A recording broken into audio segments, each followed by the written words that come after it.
गणेश पावले पुढे टाकतो, पण अचानक थांबतो.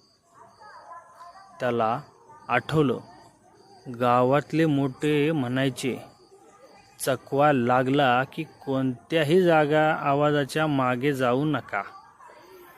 गणेश आता पूर्णपणे घाबरला होता.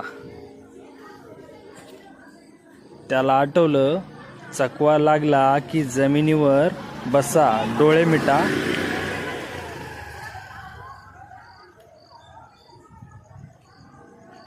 आणि हनुमान चालीसा म्हणा. तो पटकन बसला.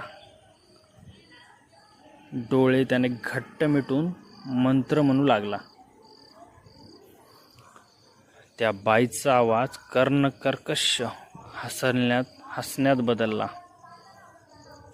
कानात जोरात आवाज, थांब, इकडे ये, नाहीतर तू हरवशील. गणेश मंत्रात गुंग राहिला. त्याच्या भोवती वारा फिरू लागला. जमिनीवर सावल्या हलू लागल्या. अचानक सगळं शांत झालं.